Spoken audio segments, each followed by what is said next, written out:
What's up, everyone? Welcome to episode 48. Couple of good guests tonight on the show. We got Ryan Paton, host of Paton's Place, the morning show on Sirius XM NHL Channel 91. He's going to talk NHL offseason, including some of the moves the Bruins made, also some moves around the league.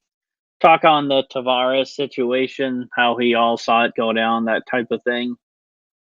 Then we got the camera guys, Glenn and Moose from NBC Sports Boston, joining us. Give us a behind-the-scenes look into what they do. They've talked to a lot of pretty impressive athletes around Boston. So share some of their favorite moments, that kind of thing. So definitely look forward to that, about the 30-minute mark or so. Then Chris and I are going to touch on Red Sox last week.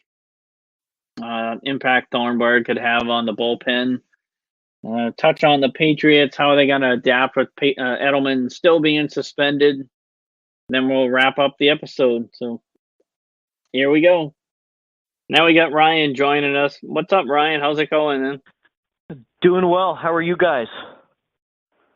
Hanging in Doing there. good. Yeah. It's hot. Oh, yeah. We've been having this big heat wave. Probably the same thing with you. But, no, it's been good. It's been, so far, a pretty good start to the summer. Yeah, absolutely. Pretty busy off season. You're up in Toronto, so John Tavares. How's everyone dealing with it up there? They doing okay? Oh, yeah, doing okay? Yeah, for sure. I think they've started the parade on Front Street already. Yeah, no, I mean it's a big deal. I mean, any team that landed John Tavares, it would have been big, but it's one of these fishes that the Leafs have always said they've been trying to get for so long, and they finally got one. I look back to the Steven Stamkos situation, all the rumors that he may sign in Toronto a couple of years ago, and then he didn't re-sign with Tampa, took less to stay in Tampa, and the Leafs failed on that one. But they finally get their man in Tavares, and he's made the team that much stronger. And fans are excited, and the organization is excited as well. And I think, but there's the whole bittersweet thing too. You have to look at what the Isles lost in one of the best players in the game today, but absolutely exciting for Toronto. Yeah, it's funny because I had talked to you, what was it, Wednesday morning, maybe even Thursday, when I was actually coming on. And I said, so what are you thinking? You're like, I think it's going to be Toronto. And the fandom is like, oh, man, I hope this guy's wrong. But you weren't. And there's a lot of people who are angry at Tavares, but how can you really be mad at him from wanting to go home to play? That's pretty much how I'm looking at it right now. Yeah. You know what? And I'll say this, if you have a chance to go home and play in your hometown, a team that you grew up watching in basically the prime of your, NHL career, and you're paid that amount of money, go ahead. He certainly earned the right to try. And I remember the conversation we had last week about that. And I had in my mind, I know that he met with 6 different teams, but I had in my mind, even before he met face-to-face, 2 on each day, Monday, Tuesday, Wednesday, I thought that he had written down San Jose, the Islanders, and the Maple Leafs already before he met with the other teams, the Bostons, the Tampas, and Dallas. And it was just one of those things that it was the comfort level that he felt. I think family played a huge part in this. And, his fiance has a position close to Toronto, and the family's there as well.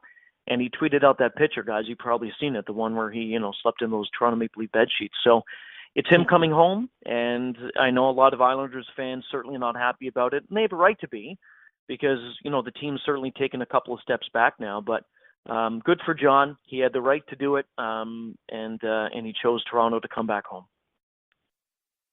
Now, obviously, that's a huge boost to the Maple Leafs organization, the fans, and everything up and down. But how do they go about addressing their defense, which is clearly, to me, their weak spot on the team? Yeah, you know what? And that's been the question that a lot of us have been asking, right, for a long time. I mean, this team doesn't have a true number one defenseman. But the more you think about that, and if you look over, I mean, look at what Vegas did. An incredible run, right? Did they have that number one defenseman?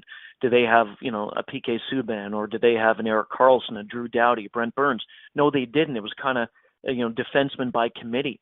I think that's what the Maple Leafs are seeing as successful. I don't think they feel that they need a number one defenseman. I think Kyle Dubas coming in as this young GM now, taking over from Lou Lamoriello, and I think he has this mentality of let's put some younger guys on the back end. We have a number one goaltender. We're confident in him. Now we've signed a John Tavares who has improved our team tremendously down the middle and as a unit. So maybe we don't need that, that top guy in the blue line. Maybe we can get by with the Morgan Rileys and the Jake Gardners and, the Nikita Zaitsevs and what have you. Sprinkle in Ron Hainsey and, Travis Dermott. So I don't know I think if they end up losing, of course, and the defense is exposed as, again, being weak, that's going to be the topic of conversation. But I really do think they have so much confidence in the forward units they have in the goaltender that I think they're okay as for the time being. Not saying they're not going to try to upgrade the defensive unit, but I think they're all right with the 6-7 guys they have right now. Are you comfortable with Anderson in that going forward? Do you think he's capable of bringing a cup to you? Yeah, to me, isn't that great? Yeah. Well, I love it. No, I know what you mean. Yeah. The worry I have about him is the workload, and I know that these goaltenders, they get paid a ton of money, and a lot of them play a lot of games, 60, 65 games, whatever it is. That's a lot. And when you face as many shots as Freddie Anderson did last season, when you're constantly trying to, not constantly, when you're trying to keep the Leafs in some games, I wonder if the wear and tear on him is going to, be seen down the road a bit. But at the same time, there was a number of times last season, guys, that after some games, you could see it on his face. He said, look, we have to be better. They have to be better in front of me. I can't do this myself. I think the Leafs know that. They know what they have in goal. They do have a number one.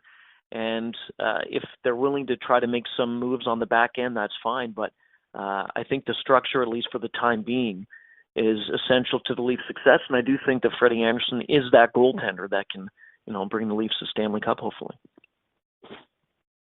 Interesting. Now, do you feel with the acquisition right now of John that the Maple Leafs are now the favorite in the Atlantic, or how do you feel about that? Yeah, that's a good question. You know what? I think that I know that the odds came out a little while ago, and the best odds this was before the free agency period began on July 1. The best odds to win the Stanley Cup were Tampa Bay, and I think Tampa Bay has to be one of the favorites. I do think Toronto has to be looked at as to come out of the Atlantic. I know that Boston and Tampa, they were 1 and 2 since pretty much the drop of the puck right on opening night last season, and you always knew that it was going to be those two, and then Toronto would be 3, and then it would be who would be facing who in the first round. But it's hard to argue against this move by getting John Tavares, that the Leafs are not in contention for that top spot. Tampa Bay, though, still tremendous hockey team, top to bottom, and they're going to be there again. Boston, I'm not sure. The whole Rick Nash situation and different things like that. But I would put Toronto as one of the favorites. And, yeah, it does have to do with number 91 now signing with the Leafs. See, I think the Bruins and Toronto are going to be at each other's throat for many years to come. There's going to be a lot of good playoff series between the two going forward. Yeah. And you know what, that would be great because we know that the Leafs and Bruins, whenever they meet, whether it's the season or the playoffs, it's fantastic. And if you look at the other teams too in the Atlantic, Detroit, I mean, if they're in this rebuild, it could have shocked me because I don't think the moves they've made look like a rebuild. And the Panthers, that's a team that could surprise as well and move ahead next season. But just those three, Tampa, Boston, Toronto, I just think they're so strong even before the season has gotten underway. I know we're months away from it, but it's hard to not put them 1, 2, 3 in the Atlantic. Awesome. You got any questions, Steve? Yeah. How do you feel about the Bruins off-season so far?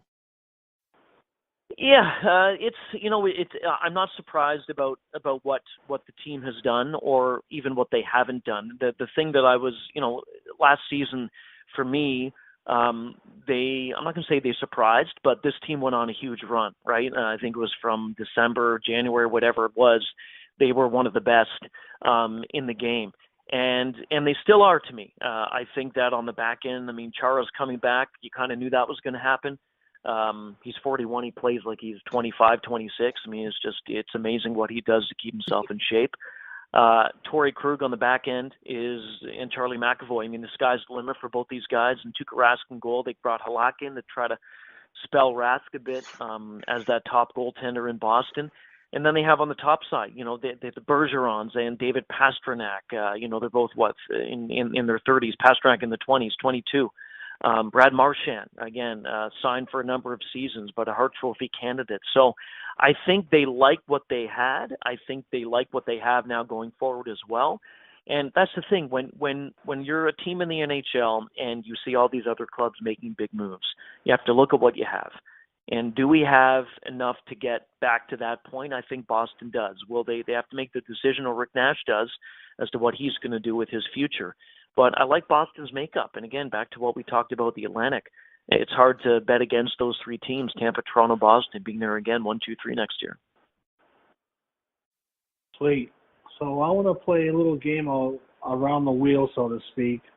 I want to throw some names to you, and I want your best guess on will they be playing when the puck drops next season. You ready? I'm all set. Go. Panarin. That's tough. You hit me with the tough one off the top. Look, when you're a guy who is basically saying, I don't want to talk extension, I'm just going to say this. Columbus, whatever you do, don't fall into the John Tavares trap again. And if you know that he's not going to re-sign, or if you have that feeling, trade him. I think he's going to be with Columbus, though, for most of the season. I really do. Maybe by the deadline he'll be gone, but I think he'll be there for a few months. Okay. Wayne Simmons. That's a good one. One of my favorites, too, in the NHL. I could even see him going back to the whole Boston discussion. I know that Philly, getting James Van Riemsdyk, you kind of look at the Flyers now, and is Wayne Simmons going to be the UFA in 2019? What about a Boston? If they have the cap space, again, it's all going to come down to cap space when it comes to the deadline next season and even beyond with that 2019 class. But I could see him staying as much as, teams don't want to trade within the division, even outside the division in the conference. I could see him maybe going to a Boston. I think that'd be a good fit. Oh, absolutely. I love that idea. Yeah. What would it take to get What would it take to get him? What would they have to give up? Yeah, you know what? And this is the thing with Wayne Simmons. He to me is, even if you call him, I'd call him the power forward. He's the best in the game. He's got the size, the speed, the hands, the agility, and he can take over a game when he wants to. And he has the passion. I mean, I know a lot of these guys do because they play in the NHL, but he really does, and he's been through so much in his life. But I would look at a Wayne Simmons as at least a guy on the roster, a first-round pick, and I don't think I'd go any more than that to begin with. But if you know, in these teams, I hope that they, Philly is an example of this. If they know that they have an inkling that they're not going to be able to re-sign Wayne Simmons, make sure you don't stay with him too long. That's with all due respect to him, because you want to get something back that you can have on that roster right away and also down the pipe. But I think you should expect a lot because that's what I think he brings to teams. A lot of us think that Krug's going to get traded this offseason. Whether that happens or not remains to be seen. Yeah. So, moving right along, Skinner. Boy, these are tough, guys.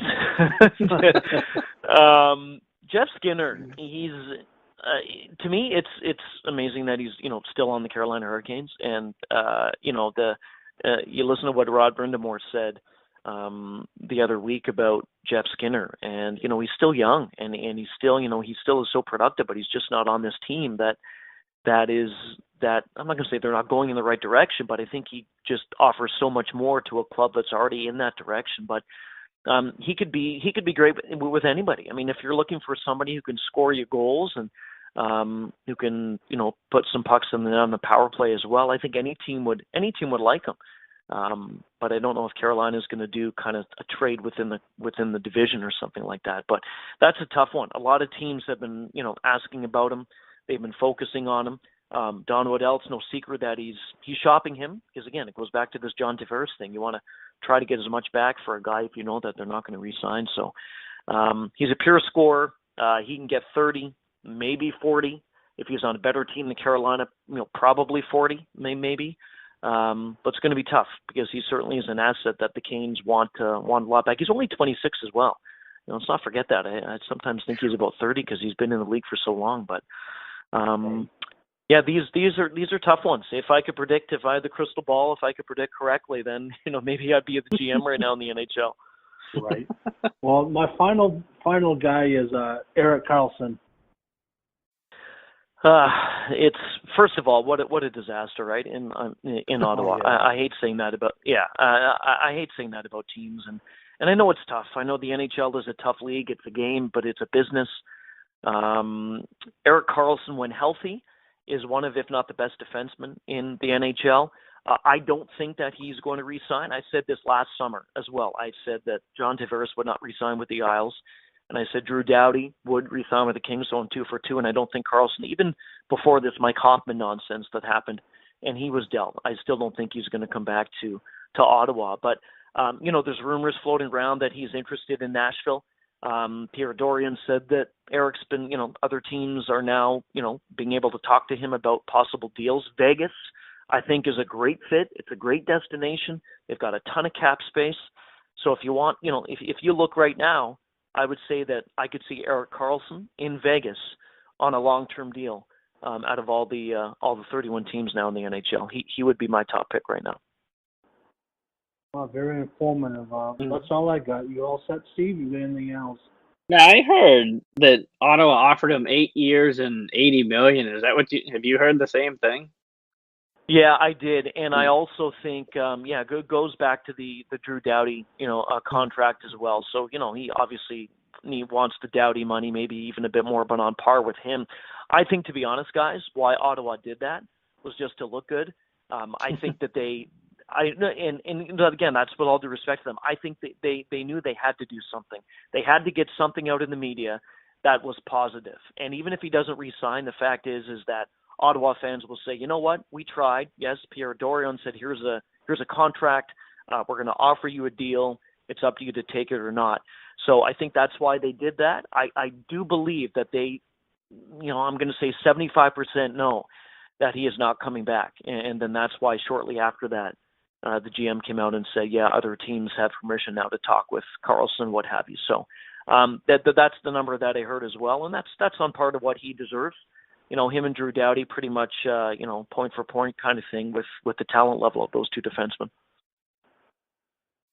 Nice. Yeah, that's pretty much all I got.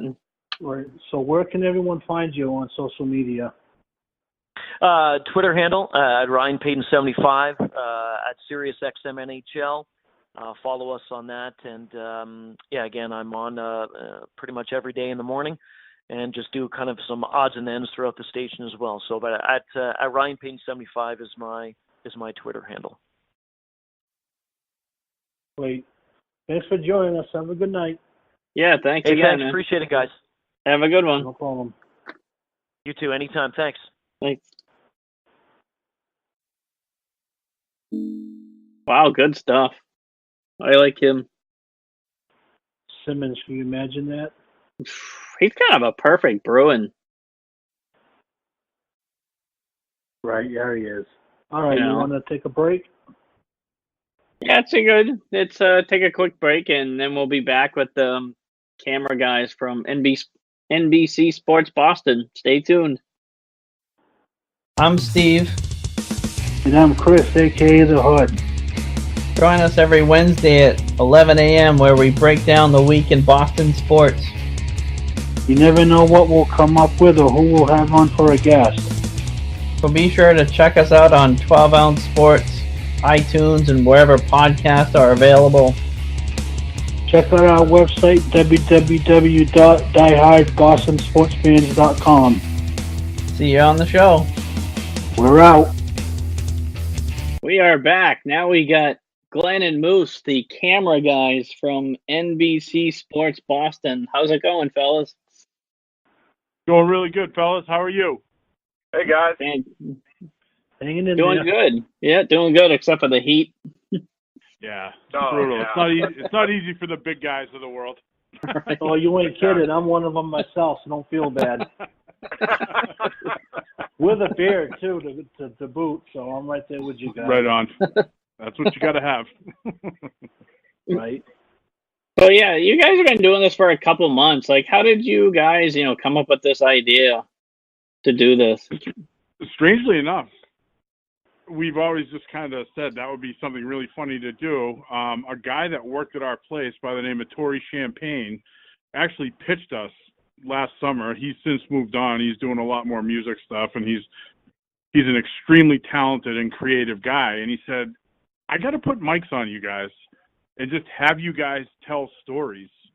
And we were like, sure. And a couple of the other guys who work here in production, Adam Hart and Billy Delaney, Billy really just took the bull by the horns and did the animation. And it was really well received, the first few rounds of the animated, the cartoons, as we call them. Yeah, it's funny because then the station was sort of like, all right, what do we do with this? And while they were trying to figure it out, we went down to spring training, and we were kind of fooling around a little bit. We grabbed Dustin Pedroia one day, and he told us, we should just give us a good story. And he told us the story about after he had won a World Series, MVP, the whole 9 yards, rookie. He'd been around 6 or 7 years, and Ortiz had this moment during the game where it came to fruition that he didn't really know Dustin Pedroia's actual name. So yeah, like Pedroia. Yeah, Pedroia fouled the pitch off, right? And the catcher said something to him about Dustin, and Ortiz was like, "Wait, what did he just call you?" Yeah, and that's during the game. Dustin turns around and he goes, "What do you mean? He called me Dustin? Why?" And he goes, "Oh, Petey, right?" And he's like, "Dude, my name's Dustin. You don't even know that?" And he's like, "Come on, bro. I'm not supposed to remember everybody's name." He really did not know his name. Then Moose, the thing that we didn't get into is, you remember when we were in Colorado in 2007 for the World Series, and Ortiz had this hat that he wore in batting practice, and not a joke, he had we saw it from far away. There was like writing in the brim, and I just went over to him and I asked him, I was like, what's that writing? And he was like, it's on my teammates' names. And I was like, wait, what? And he was like, yeah, I'm not great with names. I was like, hey, no problem, I get it. You're Poppy. It was just stuff like that we've gotten to hear over the years that just really translates for people who aren't lucky enough to have the types of jobs that we have, where we can be around these guys and they I don't think like is the right word, but they certainly appreciate our senses of humor, I guess. Moose, is that right? Or what do you think? Yeah, I'd say the reality is we're not going to go up to the guys. We're not trying to work the reporter's side of the fence. So we're not going to go up and say, why'd you strike out 3 times? Why did this happen? Why did that happen? We're going to keep it light and keep it fun. And it gives us an opportunity to get a different side of these guys that most people don't see. And I think that was the big thing that we said to everybody we work with, like, we could bring that out, if you let us. And so it's been kind of nice. It's been fun. Yeah, it's crazy. Like, sorry, I cut you off. Go ahead. Are you guys surprised that it's taken off as much as it has? Because I've been following you guys for quite a while now, and it's a must-follow on Twitter. Mm-hmm. No doubt. Oh, thank you. That's really kind. I appreciate that. Yeah. I don't know, Moose. What do you think? I mean, it's. I mean, honestly, this whole Twitter sphere thing and all that it's new. We're new to it, and it's sort of it's been a blast. I'm surprised that it's taken off the way it has, but I'm also not surprised that people enjoy seeing a different side of the players than you normally see. And I think that's that's the key to the thing. You know, like you go up to a guy, like I just did a thing with Patrick Chung last week, and I said to him, hey, let's have a little fun. We'll hop in your car, listen to a radio, blah, blah, blah. And just, you know, fool around. He goes, so wait a minute, do I have to give, like, Patriot answers for this? And I said, hey, this is you being you. So if that's what you want to do, I said, but that's not really what we're looking for. And he goes, it's about time. He said, it's about time. He's like, that's awesome. You know, we need a place where we can just be ourselves. And I said, yeah. He goes, no, don't let it get too far off the tracks. I said, no, we'll be okay. It's like a breath of fresh air because a lot of people who report in Boston seem uptight a little bit. Mhm.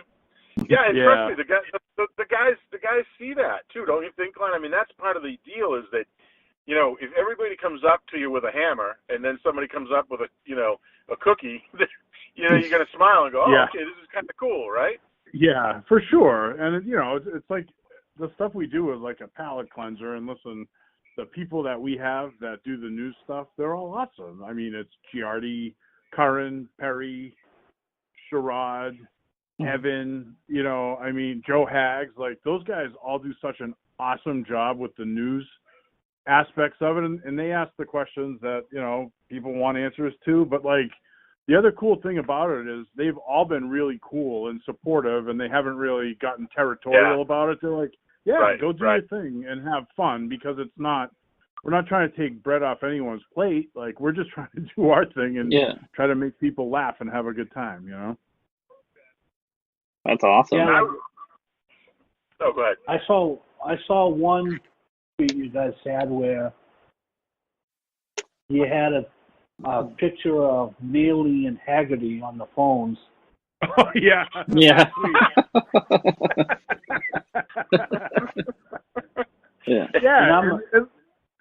I'm a massive Neely fan.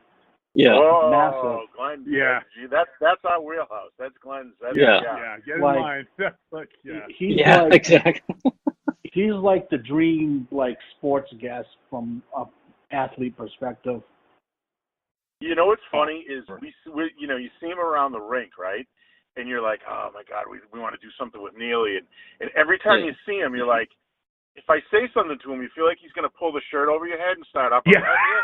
You know? He's going to go after us like Paul Samuelson.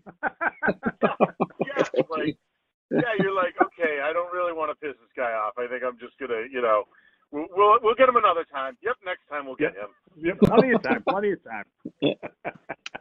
Have you guys ever had any interaction with him?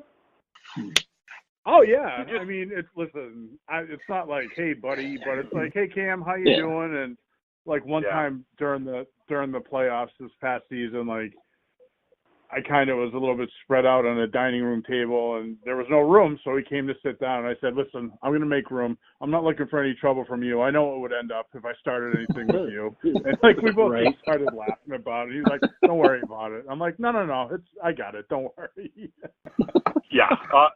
Those guys are awesome. The Bruins players are awesome, and then, you know, you mentioned, Glenn, too, like how the reporters have helped us out, like, you know, with each beat, like Sherrod Blakely, who covers our Celtics stuff, he gave me a big assist when, you know, I don't know if you guys saw this, it was a little earlier on Twitter, but Brad Stevens let me do a tryout for the team. Oh God, that was that was awesome. That was awesome. And Sherrod was huge. He was like, you know, he just kind of had my back. And, you know, when I said to Brad Stevens, I said, hey, you know, you guys are a little short-handed. You know, what do you think? And he's like, yeah, sure. And he kind of laughed. And I went, no, coach. I'm like, no, coach. Like, right now, you need to try me out. And he goes, he looks at me and he just kind of pauses for me and he goes, yeah, I think we need to do this. Okay, let's do it.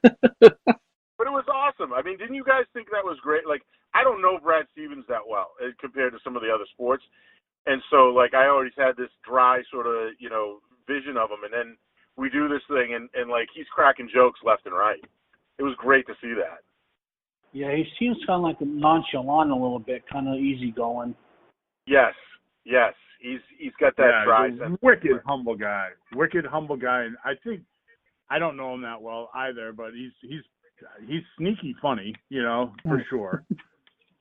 By the way, did you guys know that Glenn will be actually, similar to the tryouts I had with the Celtics, Glenn is going to get a tryout with the Bruins. We already talked to Coach about it, and no friggin' way. Fantastic. He's all for it. You guys just picture Al Iafrate, okay? I don't know if you guys remember him, right? Oh yeah, I remember. Oh yeah. Yeah, picture. Yep. It was great when I asked him if Glenn could have a tryout. I said, that's what I told him. I said, picture Al Iafrate. He goes, I skated with Al Iafrate. And I go, you did? And I go, did he smoke cigarettes? He goes, a lot of cigarettes.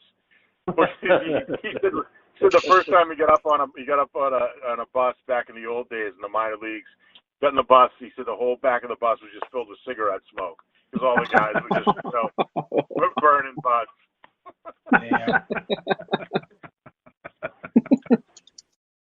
Yeah, he seems like a pretty chill dude too, Cassidy. Yeah, it's funny. He's like, he's totally Canadian, He's like polite, but it's funny once you see him like not in a bad way going downhill on the anger train, man. He gets pretty fired up, but he's really been great to deal with. He's like extremely nice and just I think he knows, he had a rough go of it in Washington, his first shot as a head coach, and not that any of those guys ever take it for granted, but I think he certainly is very appreciative of the position he's in because, as Joe Hags has said, like the Bruins could very much be the third best team in the NHL next season and only in third place in their division. Right? Yeah, that's crazy. Yeah. With the Tavares thing. But, like, I don't know, man. Hockey's my thing. That's, like, my thing. And football is Moose's thing for sure, And we just sort of love playing off each other. And as Patriots roll around, we're going to be working together more. So we're kind of going to get to just goof around with guys more often and have more fun, Great. That's what I'm thinking anyway. I don't know. Maybe Absolutely. Moose has already signed a deal with William Morris, and I don't know. Have you had any interaction with Belichick at all? Oh, God. Yeah. Well, you kind of like, stay away from me. I don't want to deal with you right now. Yeah, go ahead, Glenn. You go ahead, man. You've had more of it than I have. We used to do this. We used to do this thing where he had to do an interview afterwards. So it would end up a couple times where I'm just kind of standing in a room. It would just be me and him and maybe somebody else. And so you're standing there. You're like, do I make small talk? Do I not? And the thing that would always save me is I would either go old school Giants or NFL Films Archives, and the guy was like Chatty Cathy. Like, it was crazy. He loves talking old school football. And, to get to know Bill Belichick, I've always said one of the best moments I think we've had was twice since Belichick's been here. He's brought us back to watch while he could break down film for just the media. Oh, yeah. And awesome. It's incredible. Like, so as awkward as he is in front of the media, in front of people, put him in front of, a screen breaking down film, and he's a savant. I mean, he is literally dude, he's like Einstein in physics. Man, remember that?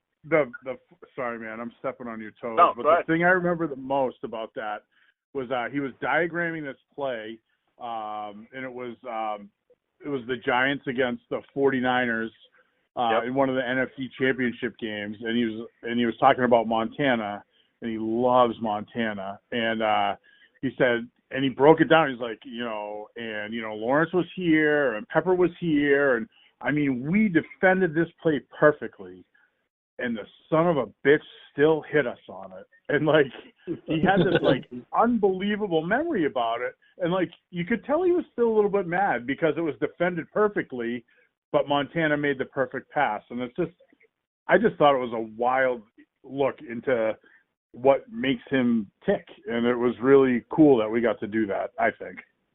Oh, amazing. Amazing. Yeah, because, we've covered all the different championships and things like that, but that is something that will always stand out for sure. Yeah, no doubt. I like the segment you had with Hightower talking about Georgia, Alabama, and then you guys sprung it on Mitchell and the new dude, Sonia. Yeah. I don't know how to pronounce his name. Yeah, so Michelle, I think. Tony Michelle. Yep. And, it is funny because they are definitely, they're a confident group. But I'll tell you what, you get in a room with Hightower, I would venture to guess there's probably not going to be a lot of trash talking going on. He is a big He's a big and bad right. dude. But it is funny. You'll see every once in a while you'll see those bets going on. You'll see Brady after like a Michigan Ohio State game, and he's wearing like something Ohio State in the locker room, and he's lost a bet. So there's nobody that's above that fray. Yeah. Oh, nice. It's almost like friendly instigation that goes on, it seems, with some of the skits a little bit at times. Yeah, in a friendly manner, I should say. Yeah, no, absolutely. I mean, that's the thing. And honestly, we're sort of mirroring what we see in the locker room. Those guys go back and forth with each other about their alma maters or different things. So, when you get a guy to sit down with you, you kind of have an idea of what they like to fool around about. You know what I mean? So you try to tap, we try to tap into that when we have them, and I think that's sort of the other side of these guys that you definitely don't normally get to see, the locker room side, so to speak. Have either one of you ever had sit down with someone where you were like, holy crap, I'm actually talking to this player? Starstruck a little bit, I guess. May I? Yes, you may. Mine is Cam Neely. I still get weirded out being in his presence. Like he's my all-time favorite professional athlete ever, and just like even now, like I was only half kidding when he sat down at that table, and I was like, okay, I'll move. Don't worry, like I don't want to be in your way. I'm sorry, but. Yeah, I mean, for the most part, no, not really. But Neely is the one that's still kind of, I still kind of look at him like, oh my God, you're that guy that scored 50 goals in 50 games on one leg. Right. He's my wheelhouse athlete. I refer to him as Jesus Christ on skates. Yeah. That's pretty accurate. Yeah. Yep. That's pretty accurate. It's funny. I'll give you one out of left field. Mine was Ellis Burks. So when Ellis Burks came back, do you guys remember when he came back to the team? His knees were all messed up. He was, I remember I was in, he was a guy that I was like, this guy's incredible. Red Sox have never had a guy like him, this athletic, could hit home runs, could steal bases. So, he was a guy that I just loved watching play. And then he came back to the Red Sox. It was such a shame because he had no cartilage left in his knees. And that year they won the World Series. He was, on that team for part of the year. And I ended up one night. He had a friend. He wasn't playing, so he had a friend that owned a bar in New York, and he invited me and some other people there. And I'm sitting there having a beer with Ellis Burks, and I remember just thinking to myself, like, this is surreal. Like, this is, just one of those moments, like, where you kind of like, is this really happening? It was cool. And then you were like, only if Mike Greenwell didn't wreck his knees, he'd be in the Hall of Fame. Oh, yeah. Exactly. Wow. Those are a couple of names I haven't heard in a long time. Yeah. Good old Gator. Yeah. Yeah. No doubt. Wow, that's crazy. So what do you guys have coming up in the pipeline? Well, I mean, I know that Moose, you're on vacation. I will tell you that we'll be doing Red Sox all next week, you and I. Welcome back, friends. Okay. And there you go. So we're going to do some stuff down there for sure. Definitely, we'll probably try to talk some World Cup with Xander. And I don't know. Yeah.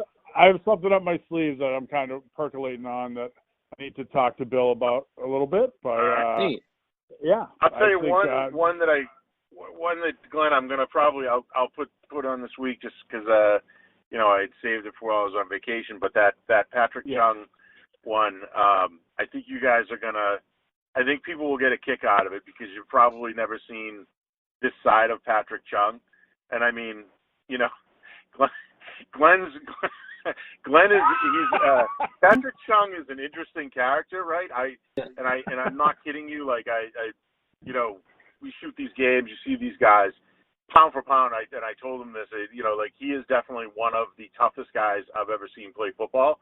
This guy is not that big, and the collisions and the hits and the tight ends he's covered, I think sometimes he's going to be out of a game and he comes back in. But, we really kind of flipped the switch and just had some fun with him. And I think seeing this side of him and a Patriots player will be fun for people. So I think you'll enjoy that. Awesome. Yeah, he took some shots last year, and like you said, he just kept coming back. He is unbelievable. He really is. Yeah, he probably shouldn't have come back in the second half of that Super Bowl, and he just kept gutting it out. Like, he's tough. He's definitely a hockey player at heart. Let's leave it like that. Let's put it like that. No doubt. Yeah, for sure. For sure. Well, your love for Neely, Glenn, I'm starting to think you might be a long-lost uncle of mine. Listen, I'm just hoping he takes a good look at me in training camp. That's all I'm going to say. If there's anything that, if he can get any value out of a 40-plus slow and out-of-shape defenseman, I'm game. I'll give it a shot. By the way, I will say this. I'd be curious, maybe you guys agree or not. The Bruins this year reminds me, like being in on Tavares and a couple of these other guys. It reminds me a little bit of a few years ago where the Celtics were good and they were starting to get sniffs from these guys that you wouldn't think they normally would, and they didn't get them. You remember, some of those guys that that they didn't get, but the Durant and all that. Mm-hmm. But it just feels like the Bruins are getting closer, to that point where they're going to get one of these guys soon. Yeah, absolutely. We were talking about that on last week's episode. Exactly that. Like, they're close. Durant. Yeah. And then the year after, they got Horford and they got Hayward. Right. And it feels like the Bruins are heading in that direction where people are going to want to, they just got to get that guy. I mean, it's weird because they have their bottom six, even though Schaller left and oh my God, I'm ashamed I can't remember the name of the other guy who left. Oh, he was a minor guy, Agostino with the Canadians. It's kind of like what they did in 11. They sort of built the bottom six, and you hope that Chara can keep performing at least like he did last year, and maybe get their defense squared away. I don't know a lot about that guy more, but I know he's a pretty decent hockey player, and he's going to provide some pretty decent snarl on the left side in the second pairing. So who knows? I don't know. I think that they're definitely going to be in the fight for sure. They're young. Young, exciting to watch. Never give up. Yeah. I will say the other thing is too that many people don't know is Glenn is a little bit of a DJ, and so early on in the playoffs with some of the tweets, he started shooting the arrivals of the players and then setting them to music and tweeting them out. So we made like a DJ graphic of them, because what's funny is you go to the Bruins games and you hear all the AC/DC blasting in the arena, and then Glenn, what do you hear when you walk by the Bruins locker room? Oh, it's just that crazy techno, that unsa music, and 8,000 beats a minute and all that. The Euro guys run the music when they win the post game. I think that's like Krejci's room when it comes to the music. Nice. Well, you have anything else, Steve? You want to? No, I'm good. Just promote yourself.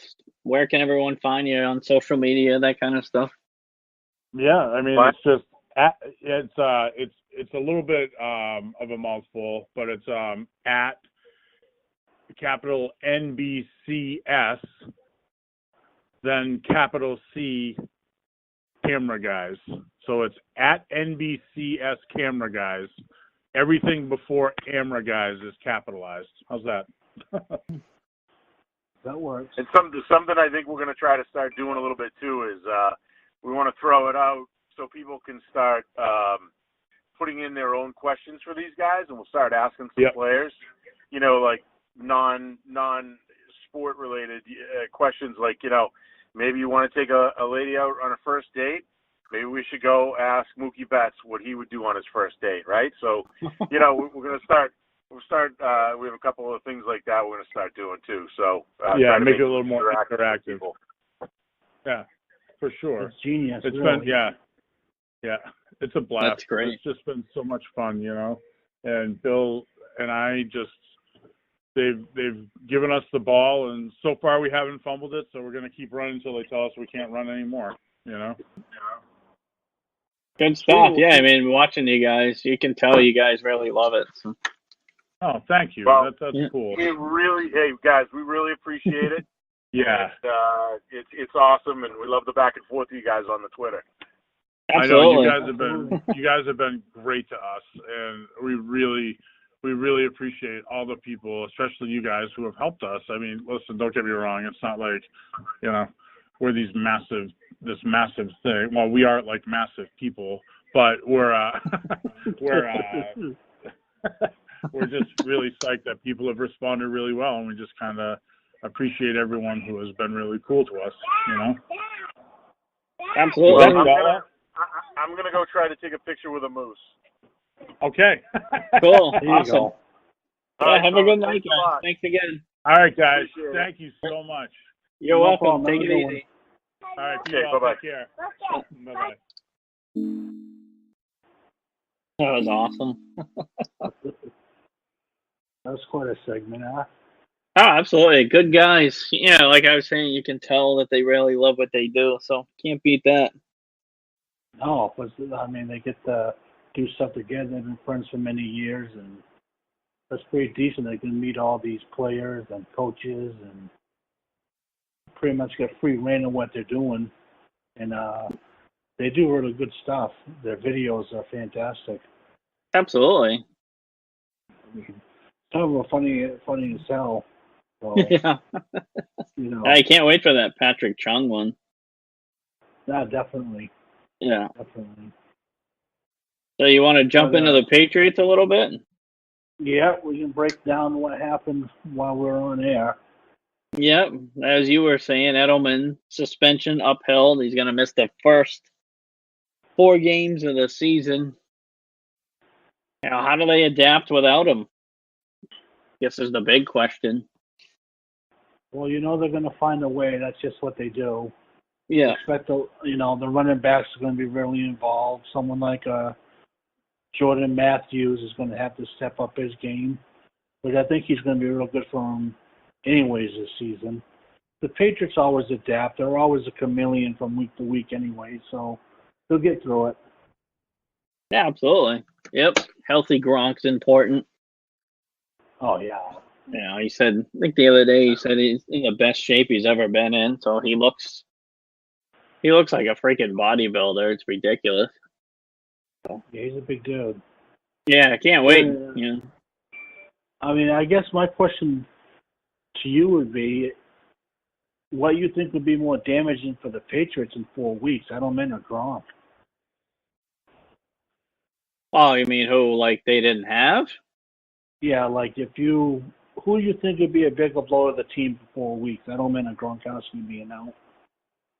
Oh, Gronk, because they have receivers besides Edelman that can get it done for 4 weeks. So you don't really have another tight end. He's pretty much it, right? I mean, right. Hollister, and he's got potential, and Camp's going to be very interesting this season for sure, especially with the 4 games. It's going to be really important to get off on the right foot with Belichick and company. Oh yeah, I mean that Jacksonville game's a scary game. That's in Jacksonville too. Yeah, they're going to want revenge. You just wonder if Jacksonville's going to regress a little bit, because you see teams every year in football. They're not very consistent. They'll have a great team one year and they'll disappear for 4.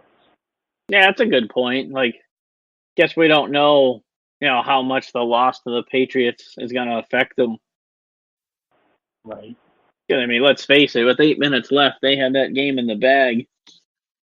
I mean, realistically speaking, if we're being honest with ourselves, realistically, they should have won. They pretty much outplayed them all but the fourth quarter, essentially. Yeah, absolutely. Yep, they definitely they had Tom and company way off balance.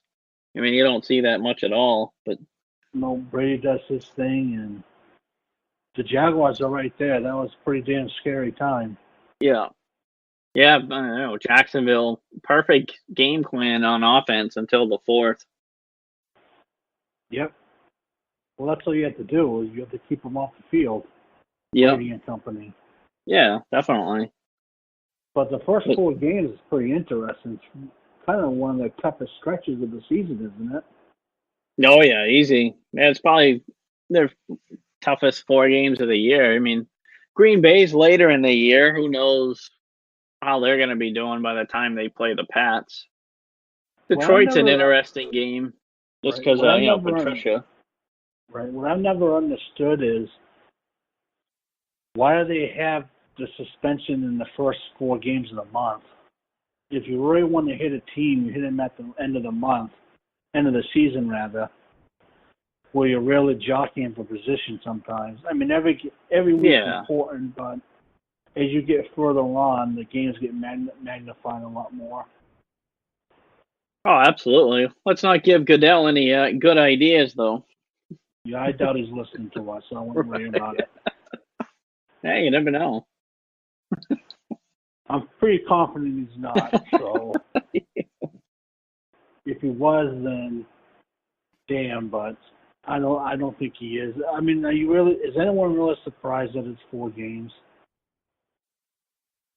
I don't know, I guess the wording when the initial suspension came out, the whole unrecognizable substance would kind of make you think, oh, maybe this is getting thrown out. But a couple days after that, they're like, oh, no, after a couple days, they figured out what it was. So it's like, well, you just said that they didn't know what it was, and now they do. So, am I surprised that? No.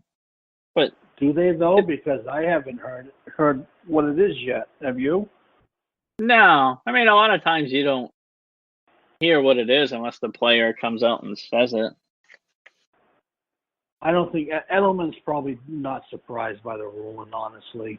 I doubt he is. No. I mean, am I mad at him for doing it and wanting to get back quicker? Hell no. No, how can you? I mean, that's the nature of the business, especially in the NFL. Oh, absolutely. Like, I mean, they get the crap beat out of them on a play-by-play basis. Right.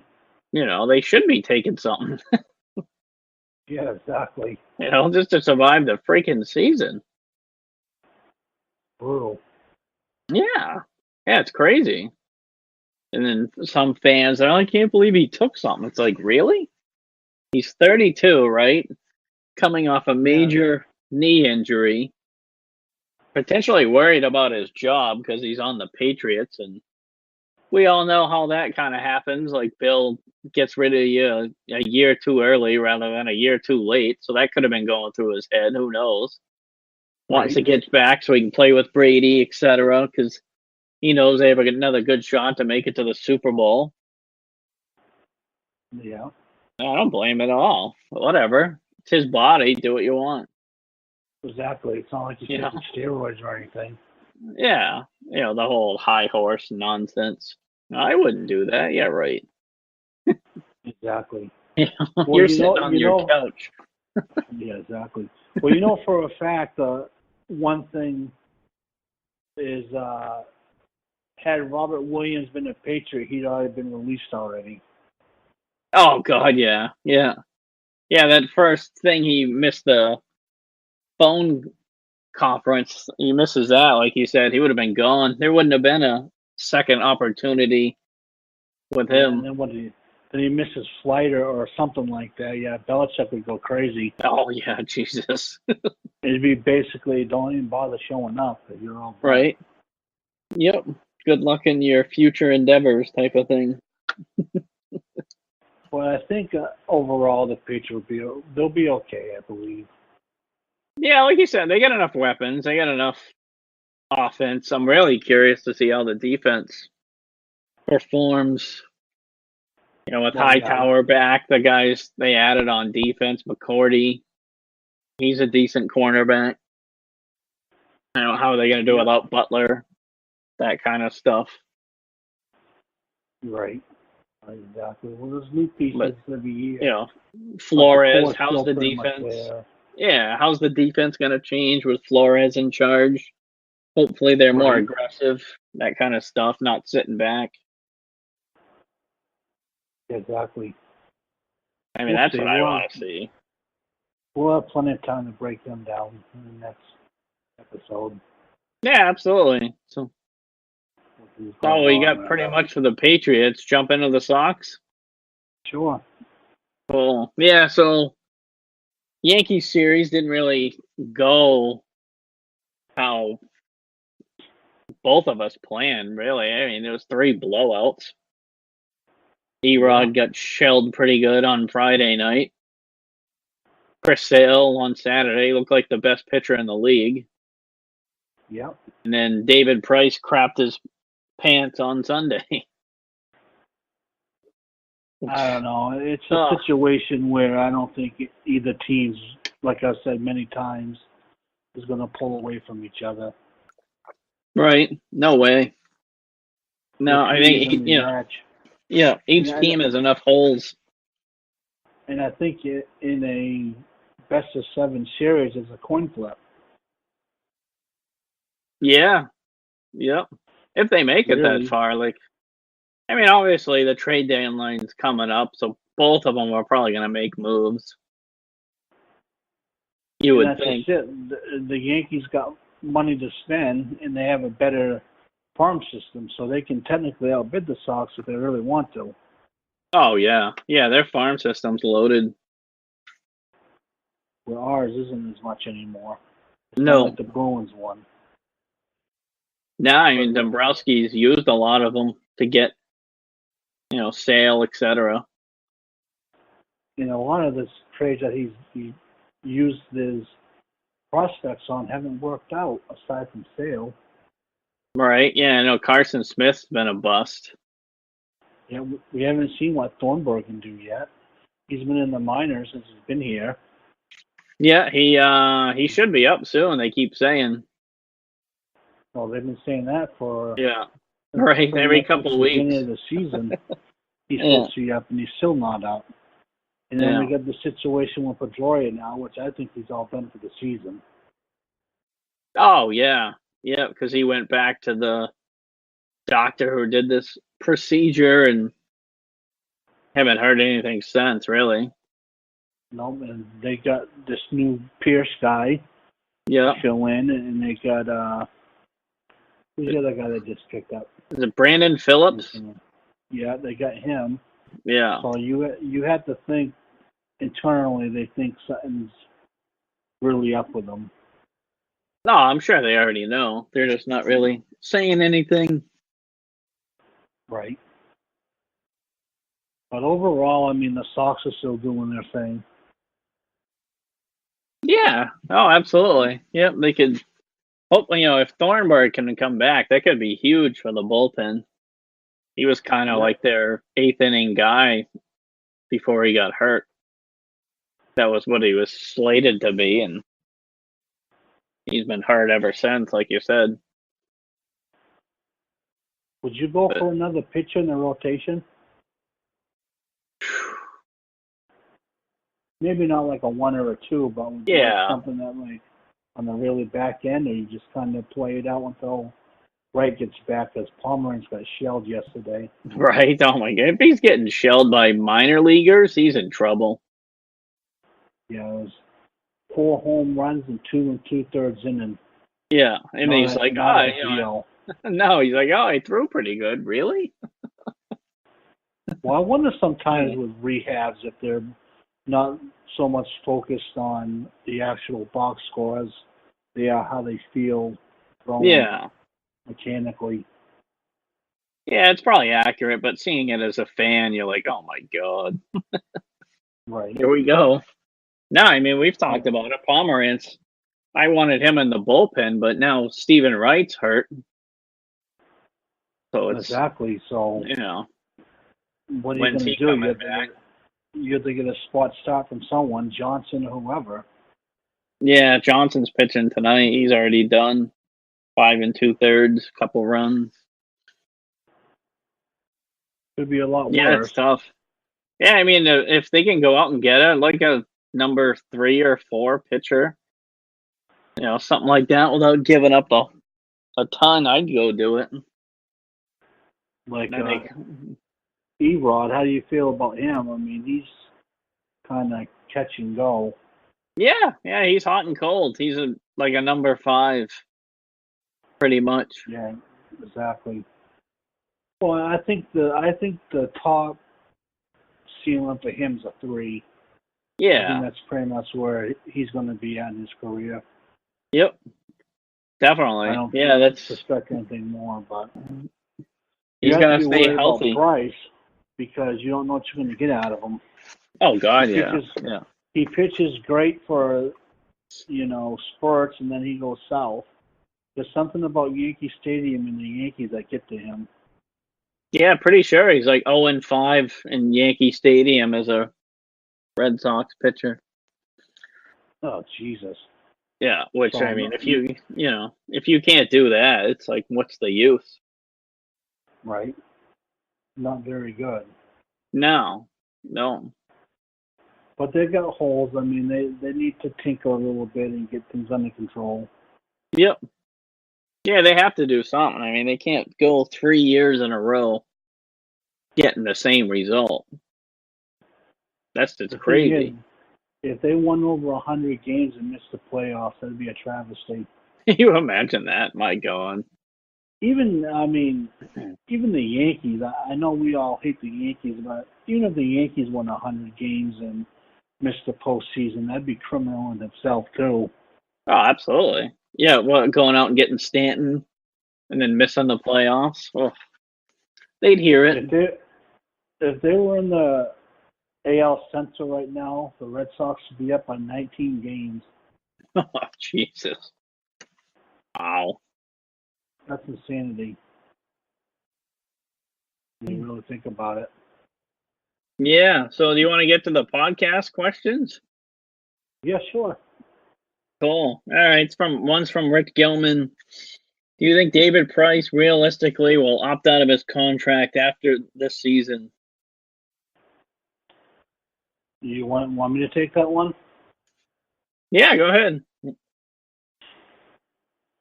I think it depends if he feels there's a market for him and how bad he wants to get out of Boston. I mean, I don't think he's going to for some reason. I think he's going to stay put because you don't know what you're going to get out of him. Yeah. I know he hates it here, but does he hate the money he's getting? That's what's going to come down to. Right. So I don't know. It's a tough question. I think he's going to stay. I kind of hope he goes, but I want him to go. But I get a feeling he's going to stick around. What do you think? I'm with you on hoping he leaves.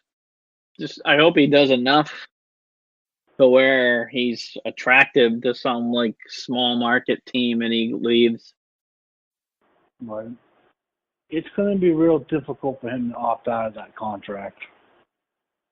Yeah, I mean, like this year, if they make it to the playoffs, how do you put him in the rotation? I think the only thing you can do is to see how he's pitching up until the playoffs start. Realistically. I mean, you need David Price. No matter how pissed off we get at him, you need him. Right. Which makes it worse than when he goes out and gives up 5 home runs against the Yankees.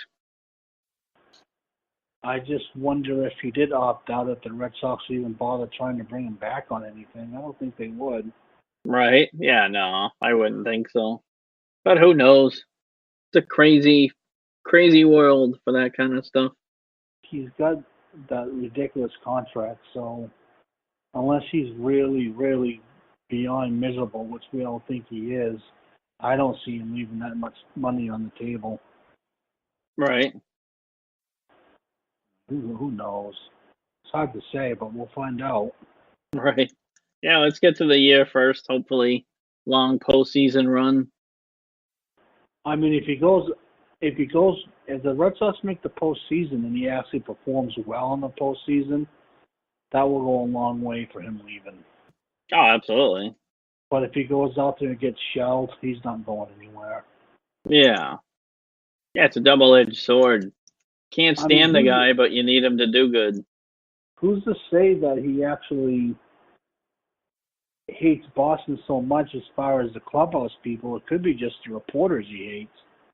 It wouldn't be the first time that's happened. Yeah. Yep. So it's hard to figure that guy out. He's so different, basically. Oh, yeah. Yeah. So what else you got?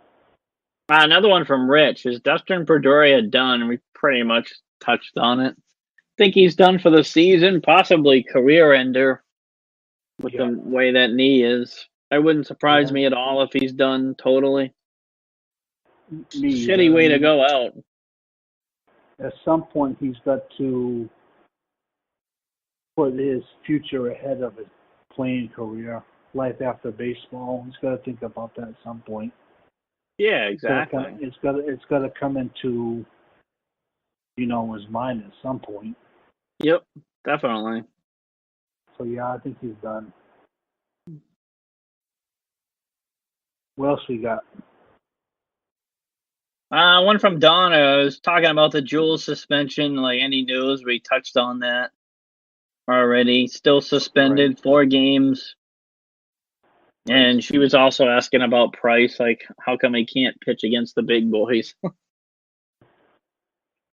It's a mind thing, I think. Yeah, it's definitely a mindset. Like maybe he gets himself too psyched up about games against the Yankees, Houston, those kinds of teams, and like the little teams. He's like, it's just another game. It's crazy. Yeah, absolutely. So you want to wrap this up? Yeah, let's wrap it up. No, that's all I got. So thanks everyone in advance for listening, sharing, downloading this episode whenever you do. We definitely appreciate it. You can find the podcast on iTunes, Google Play, WTPsports.com, 12-ounce radio, full press radio, on our website, www.diehardbostonsportsfans.com. So it's pretty much wherever a podcast is at, you can find us. So thanks again to the camera boys, Glenn and Moose. Also Ryan Paton for coming on with us. Definitely appreciate it. Have a good day or night whenever you listen to it. And we almost forgot to mention our social media handles. Twitter, Diehard Boss Fans. We Play for Titles. What's yours now? I am at Chris_Blackie. And Facebook, Diehard Boston Sports Fans page and the group if you want to get on the group, talk Boston sports with us. Also just started a page specifically for the podcast, so look up Steve in the Hood Presents Boston Sports Podcast. You'll find it. Like the page if you're there. Share it. Definitely appreciate it. Again, have a good day or night whenever you listen to it. See ya. See ya.